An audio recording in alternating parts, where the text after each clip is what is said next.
morning, good afternoon, good evening, wherever you are. We hope it is good. Welcome to another edition of Geeks Who Like Sports. As always, I'm Ray Carcillo in beautiful Los Angeles, California. Joined by my best friend in the entire world over in Philadelphia, Pennsylvania, Lee Elias. Lee, how are you doing today? I would like you to give Philadelphia a descriptive word. You always say beautiful Los Angeles, California, which is true some of the time. Mm-hmm. I'm kind of laying it out here on a platter for you, Ray. I hope you pick up on it in a nice way.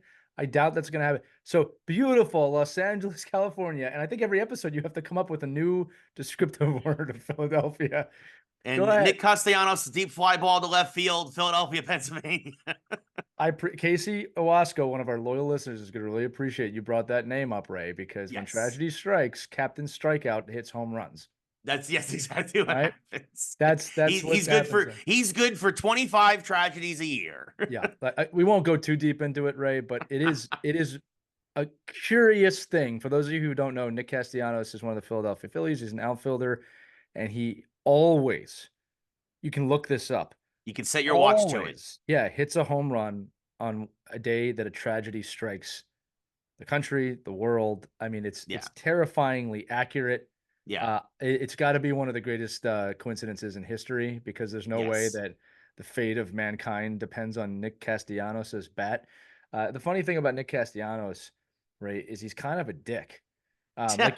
Like if he knows you, you can tell he's the type of guy. If he knows you and respects you, he's going to be great to you. And that's why he fits in Philly. He really does, right? Yeah, like if you ask him a stupid question on an interview, he's going to give you a stupid answer. He has no time for any of your bullshit. And to be fair, more athletes should call out reporters for asking stupid questions. I would too. Yeah, I mean they're people too. But Ray, the breaking news here today. In the past, we've done non-sponsors of the week. We've done the DoorDash Dash of the week. Last week we talked about my balls. Which are still for sale on HockeyWrapper.com and Amazon. You can help feed a dog for a day if you buy a 3-pack of, say it, Ray. My ball. My ball. But there's 3, Ray. Say it. If there's 3 of them, they are my balls. You did it. Okay, it's a comedy show. This week, everybody listening to this show, I need you to do something really special. Okay, and it's actually your duty to do this. My man Ray here performed live at the Fourth Wall Comedy Cafe recently this past week, and he's going to be sharing some footage of that. Across the interwebs.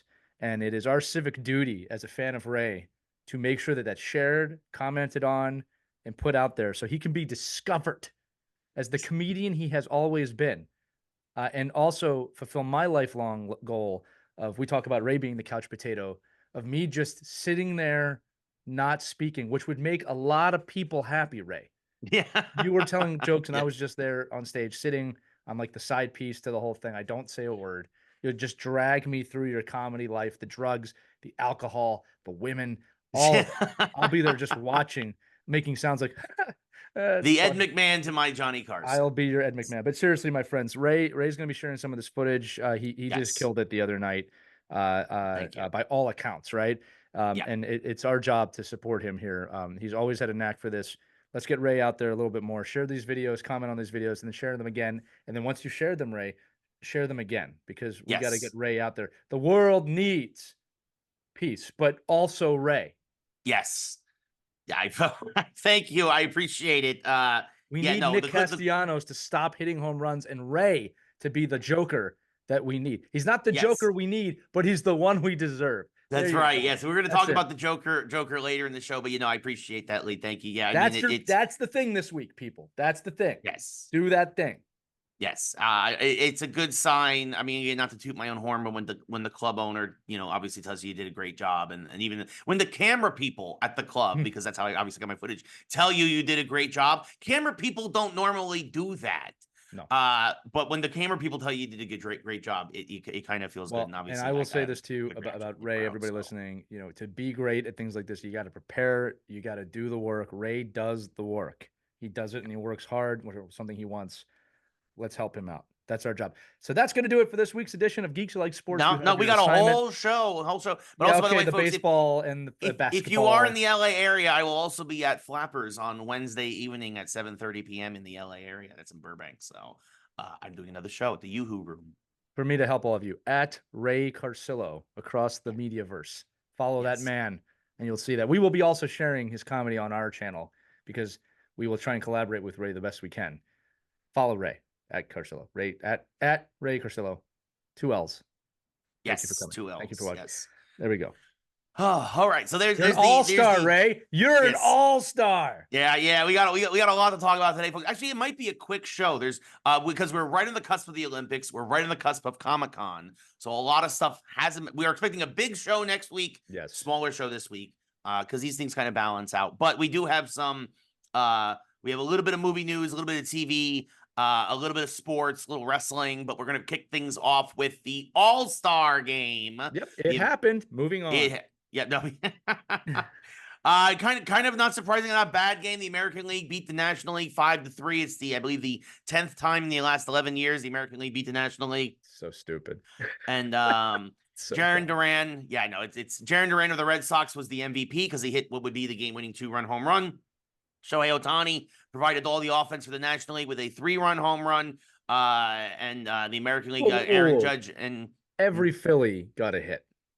Every Philly got a hit. Aaron Judge and Juan Soto were a big part of the offense to help retie the game at 3 after Ohtani gave the National League. So really a good showing for our teams. Yeah. But Jarren Duran of the Red Sox stole the show with the 2-run home run that would win it. And good for him. Nobody cared. Yeah. Yep. Yeah. And of course we mentioned, last week, Oscar Hernandez won the home run derby. We talked about that on last week's show. Yeah. But I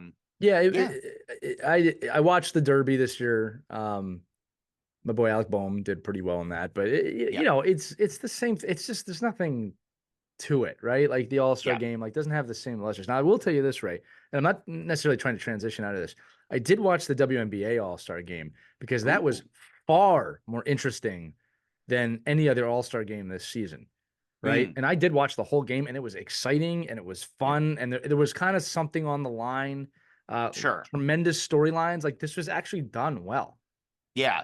Well, we can't transition because there's not really much else to say about the baseball game happened. We're back to the regular season, back to regular scheduled programming. Yes. Yeah. Yankees went 2-2, have gone 2-2 so far since the break.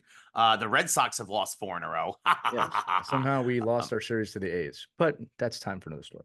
The A's are scrappy for a team that has nothing. For the A's that have nothing to play for, they have a lot of good young prospects as they'll probably trade them all at the deadline as they become baseball's farm team. Yes. Anyway, because they don't want to pay anybody because they have the worst owner in sports. But in WNBA, the WNBA All-Stars beat Team USA. I think it was 114-109. Angel Reese and Caitlin Clark did all right. Reese had 12 points. Clark had 4 points and 10 assists. Reese did fantastic. I mean, and Caitlin Clark's assist total was insane. Like it's easy to forget the rookies. Like these were dominant players in the game. They weren't the MVP. All right. Sure. But they were these are rookie players that were not selected for Team USA. Now, just for those of you listening, it's not the first time they've done this. In the Olympic years, Team USA typically plays the WNBA All-Star team, which would in a lot of ways be the backup Olympic team, although there are some international stars in the WNBA All-Star team, obviously. Right. But I think it's really cool to see Team USA take on an All-Star team, right? Because you're invested in both teams. Yes. It's really cool. Yeah, it's a great idea. It's a great idea. The second thing too is iron sharpens iron, right? Like they're probably, this is probably the best Team USA will play. I'm not trying to make that against any other country. Like this is the best the WNBA has to offer. That's the best league in the world against the best USA players in the world. So it was really exciting. And then obviously there's the storyline, and I'm going to say it's not just Caitlin Clark, but also Angel Reese, both not being selected for that team. And they had a really, really solid game. Right. And again, I don't think you need more proof that they should have been heavily considered for the team. Yeah. I do understand the selection process for Team USA was based on a little bit of politics and, they don't want to give Caitlin everything, but I still think that was an oversight, but it was 100%. A fantastic game. Really fun to watch. Yeah. And, and actually just to bring it back to baseball too, there's now talks. There's two big things that came out of the All-Star game that for baseball that they realized they're probably making mistakes. First off, everybody hates all these stupid uniforms. Desperately, please let it go back to where the players can wear their normal uniforms when they're on the field. They'll never do that. Too much money in the All-Star uniforms. It's awful. It's terrible. Rob Manfred is awful and needs to go in front of the bus. He's the first He's the first person to get hit by the bus today because we're gonna have more later on. Yeah. And then the other one is that there's been talks about doing a USA versus international team for the All-Star Game for baseball because American, especially with interleague play, the American League versus National League thing, that appeal has worn off. That gimmick has worn off. Boring. It used to be the only other time you could see that would be in the World Series. Now it's with interleague play, with everybody playing each other. Yeah, so WNBA there not only doing a great job with their All-Star Game, but starting to inspire the other sport that takes place in the summer, which is baseball, and desperately goodness knows they need it. So well, and right, here's a few ideas, right? You could do USA versus an All-Star team, or you could do a rotating country versus an All-Star team. Like you could do USA versus, you could do Japan, you could do the Caribbean, just obviously merge Dominican, Puerto Rico, Cuba. You could all those nations together if you wanted to, or I mean, they could probably field their own team, to be honest with you. Like there's a lot of different ways you could do this that would be interesting. And what I like about the All-Star format against a national team or a team for a country is that I don't want to say it's okay if Team USA loses, but it's understandable, right? It's a great competition, right? Like I said, what I liked about the WNBA game was I wanted both teams to win. Like I wasn't necessarily rooting for one or the other. It was just a great game. It might have been the best WNBA game I've seen because they were playing. They were really playing.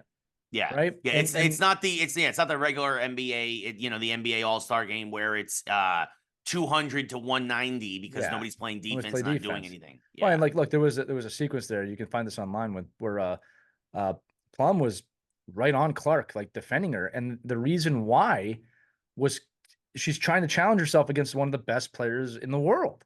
Yeah. To get ready for the International Olympic. Yeah. It's like there's a little more at stake here. In terms of how that runs. Anyway, I just thoroughly enjoyed the WNBA All-Star Game much more than any other All-Star Game I think I've watched in years. I love that format. Again, in the previous 2020 or 2021 All-Star Game, same thing happened. The WNBA stars beat Team USA, and the Team USA went on to win the gold. Yeah. Right? And again, the Olympics are coming. We'll have a lot of coverage on that. The Team USA men's team off to a typical slow start, right? They're sneaking wins by... proving once again that the dream team will never be repeated ever. Yeah. That's the greatest basketball team of all time. I am sure they would go and win every game against every team they've ever played. Even if you put them on the court today, I think they'd kill them. But absolutely. Yeah, it was really fun, really cool. So great job on the women of the WNBA combined, right? And Team USA for putting on a really fun game. And, Ray, I'll tell you this. There are people texting me now that these are people, I would say this, you would never think these people would watch the WNBA. Just the way they handle themselves or the way that they're did you see Caitlin Clark's assist? Are you watching? Like they're watching. People are really watching this and enjoying it. And I think that's the coolest thing in the world. I think you're going to see expansion in the WNBA real soon. I agree. Yeah. All right. I would not be surprised if several teams pop up in the next 2 to 3 years. Or even come back. Like, I mean, we've talked about this before that like the Houston Comets, the team that won the first 4 championships in WNBA history and then had to contract during the dark days of the league. Like start bringing some of these teams back that have these markets that have lost teams too. I would love to see Philadelphia have a team, right? Yep. So I just think it's really cool because, this was turning my head before, but when some of these, I'll just say gruffled older Gen X people are saying, hey, did you see Caitlin Clark's assist last night? I'm like, this is pretty awesome because I am watching. Like when I see it on the TV, I turn it on.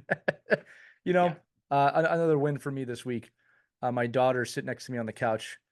Watch Phillies. We watch some sports, and she goes, "Dad." I go, "Yeah, Lena." She goes, "Can we watch hockey?" I was like, "Do you want to watch hockey?" She's like, "I want to watch hockey." And I had to explain to her that it's tough to watch hockey in the summer, but I can put something on. And then she wants to watch hockey, Ray. Yeah. Oh, that's wonderful. And then I'm sitting there like, don't ruin this for her. Don't ruin this for her. Just stay calm. This is good. This is a good thing. Go find some old tapes, some old highlights, some old Stanley Cup footage. This is Jeff Bookaboom. His name is how he played. Yes. Boom. Right? They should rename checking Bookabooms. Can you imagine that on the call? Yeah. Here he comes down. Oh, what a Bookaboom. What a Bookaboom. Oh, that'd be fantastic. Big bada boom. Yeah. That's from the 2000s or 90s. All right, listen, great job. That's our sports segment. Well, actually, remember there's one. It's our transition to the Yes, Geeks it's segment. yes, We always use this transitioning for the that. geeks. Yes. It's we're talking a little bit about TV here, but it's Okay, also hold on. wrestling. Ray, there's a note here for wrestling. You're going to talk about Max? Max. Max. Max Oh my goodness. I mean the way the show they've been putting on lately, it might be more but That's the French term for yes. AEW. Yes, AEW, it sounds like, at least on paper, it sounds like they are coming to an agreement with Max to start putting the pay-per-views also on Max. It's gonna be interesting to see how the revenue share goes with the company. Obviously, how this may affect AEW's bottom line, because they are still doing the old school model for pay-per-views. But I mean, this is something that should have happened for a long time ago. I mean, AEW is on TBS and TNT. Obviously, that is the Max, that is part of the Warner Brothers, which is the Max parent company. Right. Obviously, they have a deal going on. I mean, and you see what the success that WWE has had. You see the $5 billion deal they made with Netflix. The fact that AEW didn't counter with this sooner just shows how dumb Tony Khan is, and that he needs to, this should have happened sooner. I mean, again, I also understand dealing with David Zaslav, another guy we're going to put in front of the bus, just because as soon as we mention his name, automatically in front of the bus, David Zaslav. I get maybe that dealing with him is not as easy as you'd want it to be, but Right. this is a no-brainer. AEW should have been on Max a long time ago, and this will be a huge help for them, I think, going forward. And also in terms of increasing their audience, which has been dwindling month after month. Lee, what are your thoughts? Do you think Tony Khan wore his neck brace into that meeting? Guys, please. Look, yeah, it's a good move. I mean, Max, or HBO as we used to call it, really it's kind of like 7 years ago. They're clinging on to Game of Thrones, the House of the Dragon, as this is why you should be on Max. And they do need things, but again, Ray, as predicted years ago by both of us, you're seeing the consolidation now of the streaming services into big conglomerate cable company giants, which they will pay us and get their money back. The only benefit to the consumer is that we can choose, right? We can choose what we do and don't want, and we can have it on for a few months and off for a few months. But AEW needs some creative direction. It's just such a classic mistake, Ray. It's like, the WWE just sat there and waited and did what they do best and figured it out. And amidst what could have been a terrifyingly horrible blow, they somehow spun that, which is what they do, into the greatest triumphant moment possibly in WWE history. Yeah. Right? I mean, it's in the conversation, and AEW just kind of didn't do anything. They just kind of watched. And it's like, they should have totally read the playbook on WCW versus WWF at the time. They made all the same mistakes as WCW. All the same mistakes. And it's like, this is what happens when I think you have people like Tony Khan at the helm. So I can say the same thing for Vince, right? Like, it's just you overstay your welcome and you can't see past anything. You probably have everyone telling you that you're such a great idea. It's such a great idea, right? And then, I mean, I'm gonna say it, man. Triple H saved wrestling in a lot of ways, all right? Because it's interesting. It's a good move by AEW. Hopefully that they can take some guidance here and turn it into something. But when people have a choice, they're going to choose what feels right. Absolutely, 100%. And right now, WWE is clicking on all cylinders. Their crossovers with TNA have been phenomenal. It's fun. It's really fun. Yeah. It's just fun. Every show, every day, even NXT now again, after losing its stride for a while, it's fun. There was a time with WWE where it was like, I don't know if I want to watch this tonight, but it's like, you want to watch it. Yeah. It's fun. Yeah. It's 100%. And can't wait. SummerSlam's in 2 weeks. So go watch that too. That's in Cleveland, which That'll be the next pivot. Is a terrible place to probably have SummerSlam. But anyway, I don't know. I've only been to Cleveland for like a few hours and was like, I don't need to be here much longer anymore. So sorry, Cleveland. That was Omaha, Nebraska for me. I never need to go back there again. Never been, but I can definitely. You don't need to do it. Like, we don't need to go there again. I've done it for both of us, Ray, and it was enough. The only thing I would go there for is, I know sometimes they do the don't they do the baseball World Series or college baseball World Series there, I think, right? I would go for that with you. Sure. Yeah. and then get the hell out of there as fast. And then we get out of there as fast as possible. Yeah. I would do that with you. Like I have a friend from Omaha, and like they're like, we just got our second traffic light, and I'm like, congratulations. Ooh, boy. So, wow. Yeah. Listen, this is one of those places where city folk like you and me, we don't look, folks. It's not personal. If you are in Omaha listening to this, it's not personal. We're busting your balls. We're teasing you. We're not like, listen, we are just a very different speed growing up in New York and Philadelphia. That life can move that slow for you, right? Like for those people, but it cannot move that slow for you and me. I have trouble here in LA is sometimes too slow for me. I mean, the summer is slow and it's not slow. Yeah. What do you mean? I don't have 16 practices a week right now. Right. Yeah. Summertime and the living's easy. Yeah. No, it's hard 30 something years old. It's hard for us, folks. Oh man. All right. Let's move on from that. Before we talk about how old we are. Moving into the geek section. You know what got old really fast? The Acolyte. This is a confusing show for me, Ray. I like, can I lead into this, or did you have something you wanted to lead in with it? Go ahead. You can start, because I'm gonna probably have a rant, and so I'm gonna warm myself up. This is the most confusing reaction I think I've ever had to a show. So let's just kind of break it down a few things. The combat, the lightsaber, great. 9 out of 10. Yeah. Actually, some of the best combat in Star Wars I've ever seen. 100%. From the battles to the bleeding of a lightsaber, a kyber crystal, excuse me, to using the Force in appropriate ways. 9 out of 10. Yeah. Nobody disagrees. Pacing of the story, 3 out of 10. The story itself, 5 out of 10. The tease at the end, follow me here, 9 out of 10. The way it was portrayed, 2 out of 10. It's like, I'm completely confused on this. But here's the thing. It's like, this is the ultimate question. Well, do you want to see a second season? And before we get to it, this is what's funny. I do, but it's because I feel cheated. Like, give me what you were supposed to give me in this show, because I do want to see what you just teased, but I didn't need all this to get there. And that, for me, is the big problem with this show. And I've been saying it all along. You have been. You have. It is meandering. It is bloated. This could have been a 2-hour film, the first of a trilogy. Instead, it's 4.5 hours. And so it is inconsistent in its pacing. They use dumb, childish, Disney-like gimmicks. We knew 5 minutes in that they were twins, and then they're gonna be like, we're gonna do a Parent Trap thing. Oh, even though the Jedi read minds, you're not gonna know that I'm actually May. Oh, gotcha. It was terribly, terribly done in terms of gimmicks, in terms of writing, and I'll say this: a lot of the acting I felt was mediocre. I'll say, aside from Soul and from Kamir, that was basically, they were, to me, those are your two best characters by far, and they were supposed to be secondary characters. But how they leave it with Kamir and Osha, how they tease who we believe to be Plagueis, how they tease Yoda Plagueis. at the end. They've it's got to be Plagueis. They've confirmed it's Plagueis.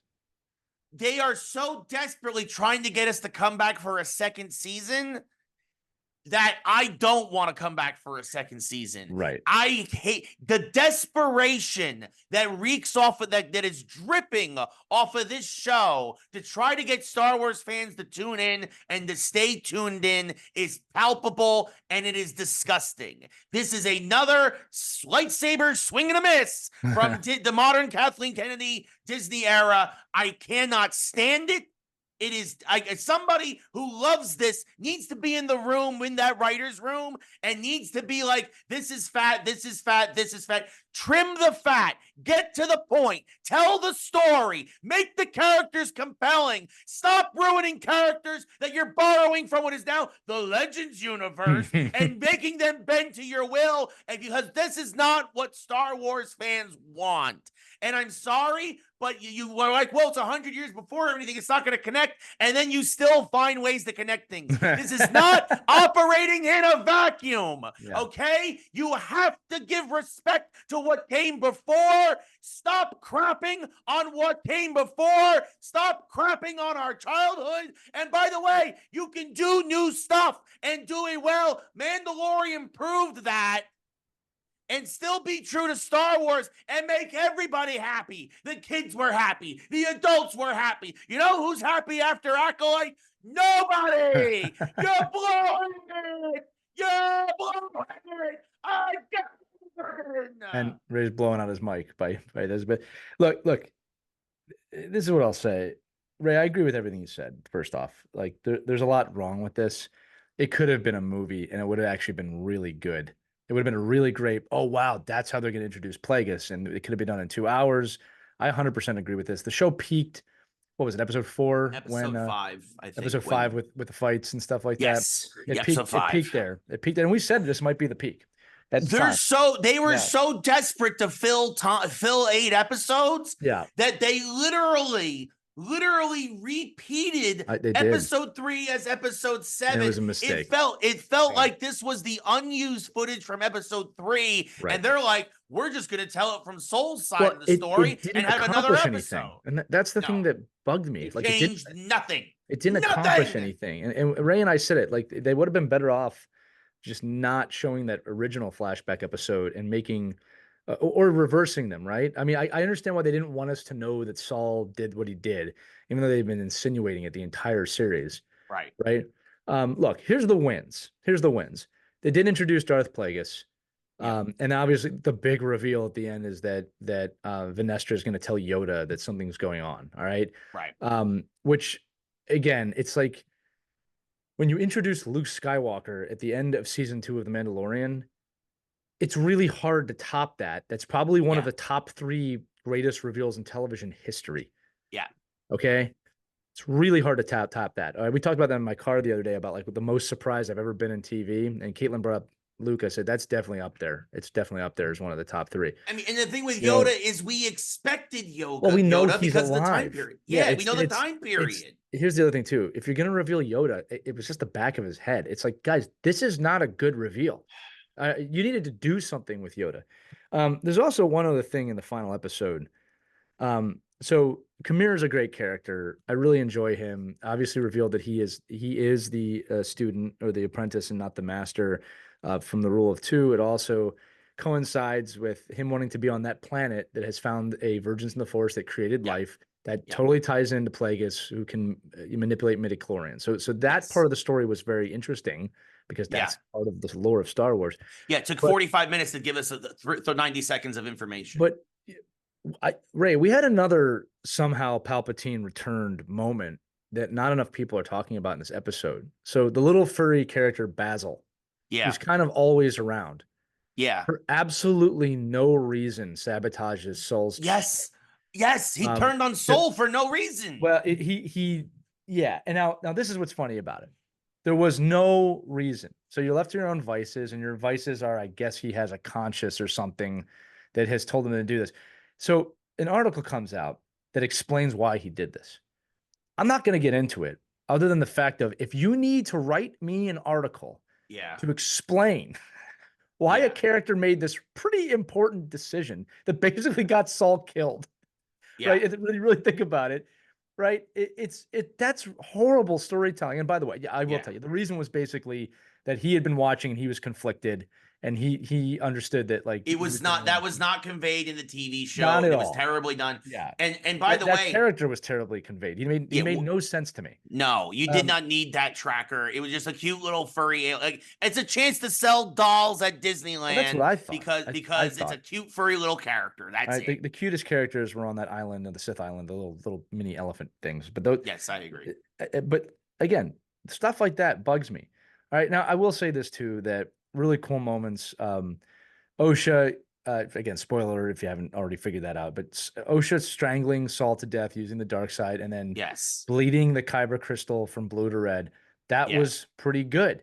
But it was short, and it was like, come on, guys, come on. Like that spin, that turn I liked it. I said this with Kylo Ren and Rey that I wanted Yeah, them to crisscross, and that would have been a right. really good job. So Osha and May kind of crisscross, Yeah, but it's done so poorly. And then yeah. on top of it, they mind wipe The mind wipe. Rey. And I'm The like, mind. I've been what? wanting to say it for a minute. The freaking why? Why? Why not just kill somebody? Kill her. Kill Or off the twins. or take her with you. I Yeah, didn't like, understand. They just there left was her there? no reason to mind wipe her and leave her there. Well, the reason, this is what's dumb, is because they have to protect the fact that no one knows the Sith are returning 100 years later. But I don't like. I just feel like it's a waste of a character because like she could have She gone with was always a Osha. waste of a character. Yeah, it was rough. Like You you're didn't right. need to do the twins. You didn't need to Yeah. do twins again. It's a dumb gimmick. Right, and It's they're a not dumb twins. gimmick. They didn't really explain that either. That they were kind No. of grown or something. I don't We know. still don't know why they were doing Look. the ceremony on That's a the good point. We Brenda. still don't know what was We going on still there. don't know what's going. We have no. So- and again, I have no reason to want to watch. And Look- again, look. and you're still introducing new characters in Right. episode 8. We get David Harwood, aka Yeah. the Martian Manhunter. Yeah. As I said, which by the way, his speech phenomenal. Phenomenal. Amazingly Didn't acted. make any sense, He though. is but why is he there now? Right. Let's just say this. I'm going to give this series. It's a 5 out of 10. The reason I'm not giving it a 4 is because of the combat. The combat kind of gave it a reason to watch. Like I did go back and watch Oh. every week. I wanted to watch every week, so I can't give it below a 5. Anything below a 5 it's a struggle for me to watch. But this is what I'll say: is that I love Star Wars so much, right? You know this, and you do too. We're not like fanboy haters. No. Like I know the fanboy haters. They hated this from episode 1. No, You know, and we it's were like, on you're board. rooting You look for at, it. you can see our dark side turn on this show, Yeah. and it's better than And- what was actually in the show because you can see how high we were on this, and then where Yeah. we ended up with this. And this is the final thing I want to say is just I'm curious, like who was the showrunner? Like who is writing this? Who was in charge of these decisions? Because right, and this is the point I think we're making. It's like you kind of had something going here. Yeah, Right. And you just kind of dropped the ball a bit. And again, what I think is likely to happen, there's no way they're going to bring back an Acolyte season 2.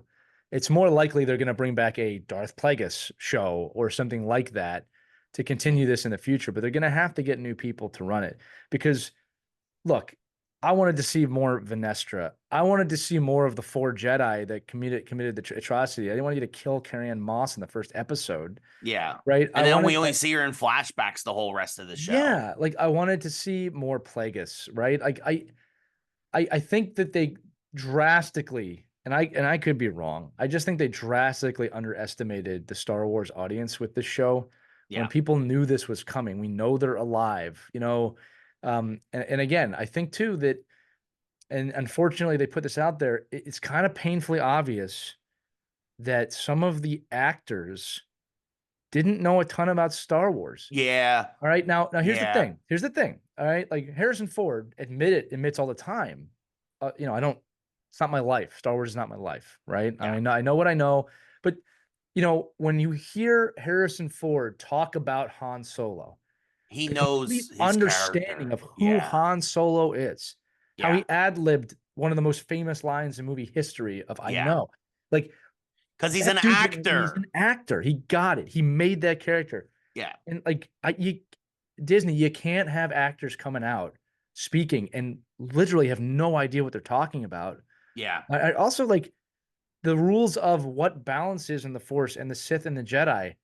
Like you're screwing around with this too much. Yeah. You know, Yeah. because what they're doing with the Sith now, Ray, is like this isn't untrue, but they're like, well, they feel all emotions and they can love and they can do all these things the Jedi can't do. And I'm like, guys, the way this was presented originally, and I'm not saying you have to stick with it, was that the Jedi are good and the Sith are evil. And it's Yes. like if you stray away from that too much, Yeah. you're gonna have a problem. You know what I mean? Look, Like, and look, we complain all the time that sometimes people try to make life too black and white, and like there should be shades of gray. But with Star Wars, we like the black and white. well, yeah, like You don't have to mess with that too much. you diminish the dark side. Right. And it's like and like the light side. You also diminish the yeah, Jedi too. well, it's like, yeah, this whole like, oh, the Jedi are imperfect. It's like, yeah, no, we know they Sure, fell. we figured that. We figured out in the prequels. We We figured that figured that out. out in A New Hope when there was none of Yeah, them left. right. Like, Right. But like, and again, look, the previews have aged very well. All right. I'm sorry. The prequels prequels. have Yeah, aged very well. But one of the reasons why they've aged well, and this was a mistake that they made but rectified, was that they cheapened the dark side in those prequels a bit. They made right, Anakin a bit of a wimp at some points, right? right. Things like the Clone Wars and Rogue One Yes, helped changed that. Yeah, Ahsoka kind of brought that back of, oh, Anakin has this non-whiny side that he's a warrior. right. But the key moment here, and follow me, is when Darth Vader appears in Rogue One as evil Yeah, and sadistic and yeah, unrelenting and completely ready to murder yeah. everyone. A force of nature. Right? You see that in Ahsoka. They kind of show that in Obi-Wan. He's Yeah, relentless. yeah, That's the dark side. yeah, Okay. And he still was kind of weak in the dark side yeah. at the end. Right. So that's my point. Right. Yeah. You gotta be, I don't know, man. They can do better. That's what I'm going to say. It's a 5 out of 10. I'm not going to watch it again. Honestly, they should have killed both the twins. They should have killed Amanda Stenberg, and then Kamir should have gone back to Plagueis and be like, they were not ready, my master. That would have been great. Something. Or it have them go to Dothamir and start the witch cult, or like the Night Sisters. Or have Osha kill Kamir and then go back to Brendok and then Plagueis reveal himself. Like, yeah. I mean, there's so much they could have done. Here's one they missed, right? Kamir and Saul could have been brothers. They could have trained together with the Jedi because we know that Kamir was Venestra's apprentice. Yeah. They by the way, done she's like, so I sensed much. you, and then that was it. Yeah. That was it. Yeah. So like, I'm gonna say puts his Magneto helmet back on. I feel like, and this is what bugs me. All right. It's a great setup for a season 2. I'm not gonna lie. Like the setup is like, oh, okay. Well, here, listen to me. My point is this: what they're promoting, I want to see. I want to see the story they're pushing at the end of this season. I want to see that. I'm not saying you, Ray. Like my ego is not so big that it's like, well, you screwed me this year, so I don't want to see it. No, I want to see a Plagueis story. I want to see more of Venestra. I want to see Yoda. I want to see that. I'll wait for other people to watch it, and then I'll binge it if necessary. Sure. What I don't like is that this season, like you ended a season feeling like you're setting up. The whole purpose of that last episode was to set up another season. This was a 4.5 hour long prologue. Right. And that's the point I'm trying to make is like, man, great shows end. And like I said this last, X-Men had a fantastic ending, and then they tease something that you want to come back, but you feel like that chapter is closed. It feels great. I don't feel like any chapter's closed. Mandalorian too did it. Mandalorian did it. Obi-Wan did it. I don't feel like any chapters are closed here. I feel like you just opened another book and you're like, okay, yeah, we know you didn't like this book. This book, you should read this book. You don't even need to finish this book. So again, I understand where you're coming from, Ray. I'm just saying, and I also want to say I want to see. And I also want to say the showrunner Leslie Headland look is very accomplished and all this other stuff. And like, and supposedly, and she's a huge Star Wars fan, supposedly. But I feel like this is the Rian Johnson thing, right? Where like a huge Star Wars fan comes in, but thinks they know better. Yeah. And it does this, and because there's no overarching vision from Kathleen Kennedy and LucasArts and Disney, they kind of get a chance to go. They get the chance to go hog wild, and they end up screwing so much stuff up. Right, like because Rian Johnson's great director, great writer. We got the Knives Out stuff is great. I love that. Like, but these guys can make a miss. Like people can make a miss. This was a bit of a miss. I'm gonna say it one more time, and this is the problem: is that it costs too much money. It cost $180 million to make this, which is way too much. And I'm gonna say it again: the combat was a 9 out of 10. I'm glad I watched the combat, but it's pretty disappointing. And you know, you also mentioned the actors, and as an actor, this actually hit very close to home, right? About like I was just in an independent movie, and I'll let you all know when it comes out, and you better not to talk badly about people, but you can tell the difference between an actor and a memorizer, right? And some of the folks were memorizers, and some of us were actors. right? And there is nothing more frustrating than somebody who's just there, not to play a character, not to get into character, and they're just there to say their lines. Yeah.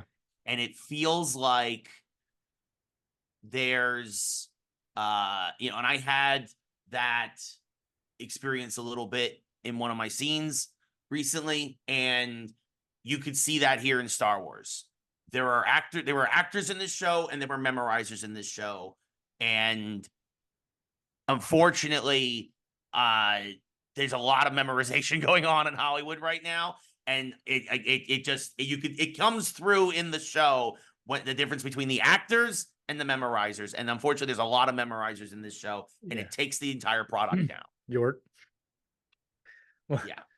Anyway, yeah, he was. I'm sorry. Like, I was so happy when he had his neck snapped. Well, it's like when he died, we were like, "Oh, it's a shame." Moving on. It's like, no, it was like, thank goodness. Like, thank goodness. You shouldn't be rooting for people to die.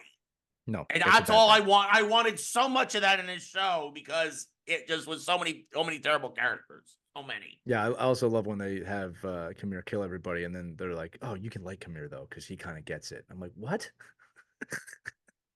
Again, like, desperately trying. It just, you're trying so hard to make us like a bad guy for all the wrong reasons, and it's really bad writing, and it's really bad, and it's really sad that nobody in that room was aware of this, or even, and I get this sometimes when you're on the paper, things don't translate until you put it on camera. You call an audible. Right. As you're filming. Wouldn't be the first time that's happened. You spent $180 million. You could have afforded an audible. Yeah. You could have afforded an audible or 2 or 7. Anyway, it's Comic-Con weekly. Yay! I hope Comic-Con does something Comic-Con-y because it has been a letdown for many years now. Agreed. But there's a lot of rumors. Already some stuff has come out. We were just before the show, the Joker Folie Du, the Joker 2 trailer dropped, which was amazing. Poor Lee had to listen to me laugh like a maniac for 5 minutes. Well, that's 20 years of that, pal. Sure, but it triggered the bright side in me. You were happy. You were oddly happy. It was a little scary. We also got the rumor that there have been some false plants for Deadpool that was a good versus Wolverine this week. Yeah. That makes me feel good. That means some of the stuff that we're seeing or some of the stuff you're hearing is being planted, which is great because I've already got my ticket for this movie. Me too.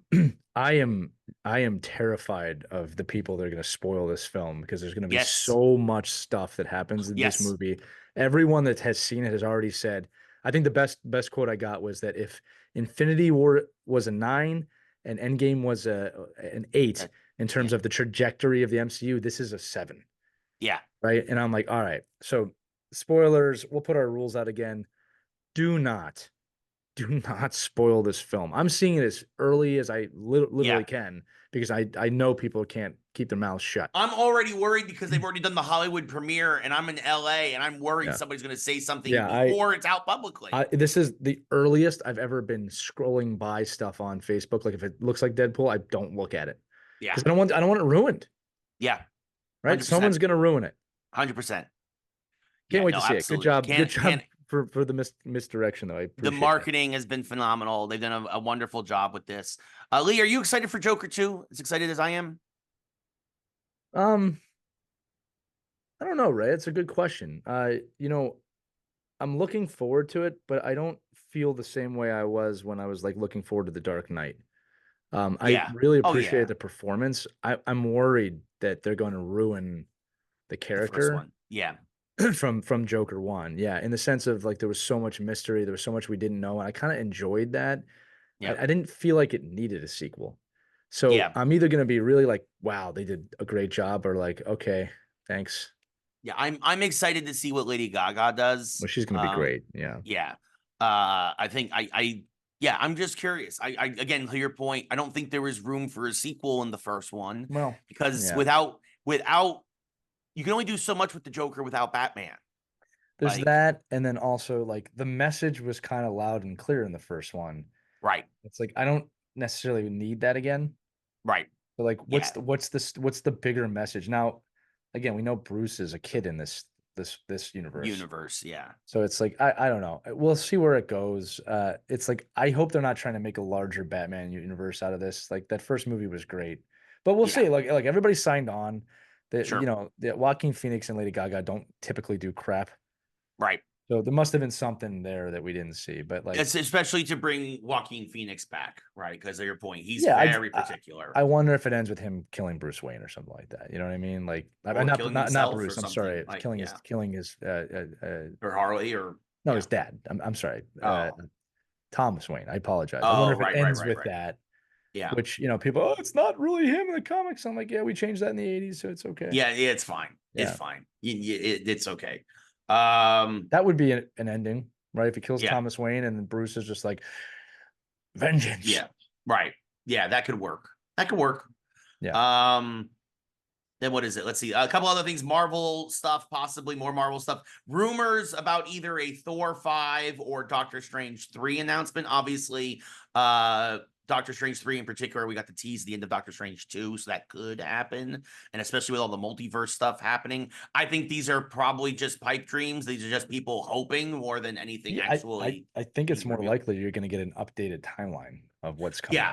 Yeah. I think you're going to get X-Men stuff, Fantastic Four stuff, Secret War stuff before you get Doctor Strange 3 and Thor 5. I wouldn't be surprised if we see some Fantastic Four stuff like from that. But if Marvel's smart, they're going to redo the timeline. Again, the problem is also, Deadpool comes out Friday, so it's like they're going to have to people are going to know stuff. Well, yeah, that's the thing. I think Marvel's panel is Saturday, and people will have known stuff going into that. It's gonna be really interesting to see how this all. I'm sure we'll get. I wouldn't be surprised if we get a Strange and Thor announcement, especially for some of those like untitled picture date releases. But like we already know, Thor is going to be against Hercules, and they tease that, and Doctor Strange is going to be with what's her name. Cleo. So I mean, we'll talk about it next episode, my friends. After Deadpool comes out. Yeah, there's going to be a lot of next week is going to be a big show.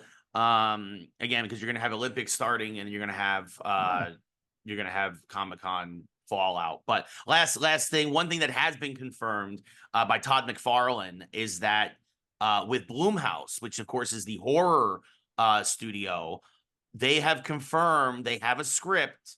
They are moving forward with what they're calling King Spawn. We are getting a new Spawn movie. Sounds like it might be medieval Spawn, which would be really fascinating. And for a horror studio to do it, it's going to be graphic. It's going to be gory. And that's right in Spawn's wheelhouse. I mean, remember, folks, it was animated originally on HBO because it was the only way they could really show off some of the stuff they wanted to do. And then they did the movie in the 90s, which was okay. It was okay. It was a 90s movie. John Leguizamo did a great job as the clown. Yeah, it was very, very 90s Batman. Yes. That's what it was. Yeah. Yeah. And I think that, but yeah, I'm excited for this. This is confirmed. It's been a long time since we've had Spawn, obviously, outside of the comics. He's made a couple of cameos here and there in some video games, but this is going to be, I'm excited for this. I'm excited to see what they do with Spawn and to see him kind of reinserted into the limelight. Lee, what are your thoughts? I think with what The Boys has done on Amazon Prime, I think there's an audience for this. Ray, I'm going to say it live. You need to watch you will love this show. I think. I might be wrong. I may be wrong, but I when I watch this, I think about you hysterically laughing watching it because it's so dark in the best way possible and a lot of shock value. But Spawn's story kind of works in that environment, if that makes sense. Absolutely. The Boys is wildly popular, and I think that would fall into that. And plus, I would love to discuss The Boys with you on the show because it's so graphic. Yeah, no, I one of these days when I find another 100 hours or so in the middle of a week, I will. You don't need 100. You don't need 100. You watch Invincible, right? I watched the first season of Invincible. Right. I mean, it's like a live action version of that. Yeah. It's that gory. I mean, it's good. Yeah. Season 2 of Invincible was like, okay, now we get it. That was another like, hey, get ready for season 3. And I'm like, okay, guys, thanks for that. It wasn't bad. It just wasn't as good as the first. But it did set up what could be a very good season 3.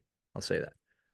Well, I have to catch up on that. I have to watch Fallout. I have so much stuff I need to watch. The thing is, you know what it is? I just still don't think of Amazon Prime as a content creation place. It's Seriously, one of the- I have this block in my brain because whenever somebody says, "Hey, oh, are you on Prime?" and I'm like, I don't order stuff from Amazon. Yeah, well, I'll tell you this, Ray. Look, they made the Lord of the Rings show. They've made some of the top content from streaming services come from Amazon. Sure. So, if you can get it on the boys, I am telling you that I really believe you will enjoy that. I probably would. I need to find the time, and I've got video games to play. So Okay, yeah. Spawn's coming. I enjoy Spawn's Spawn. coming. Spawn. I'm looking forward to the Spawn film. I'm curious to see who they cast as Spawn. And I'm curious to see what the story is. Are they going to do Angela? Are they going to do, what are they going to do? There's a lot they can do. It's a good time to bring him back. Like, you can make that work. It's been, again, probably like 25 years since he's been in any sort of like TV or film media. So it's going to be fascinating to see. But Lee, this has been a short show. We didn't have a lot of stuff to talk about. No, but that's okay. There's a lot of good stuff. Yes, I had a very long Star Wars rant because I really we need to put Kathleen Kennedy. Well, Kathleen Kennedy, welcome to the bus. You're in front of the bus now. So you, David Zaslav, and Commissioner of Baseball Manfred, you're all on the bus this week. So yay, dumb people. Anyway, thank you all for tuning in. We really appreciate it. Stay tuned. Probably gonna be a long. We'll make up for it next week. Will probably be a long episode because we're gonna probably get a lot of Comic-Con news. Exciting. So yeah. So, but for Lee, I'm Ray. Stay tuned for this week's mashup. Come see me at Flappers on Wednesday if you can. Share this man's content. He deserves it. Thank you. But yeah, until next time, for Lee, I'm Ray. See you all next time, everybody. This has been Geeks Who Like Sports.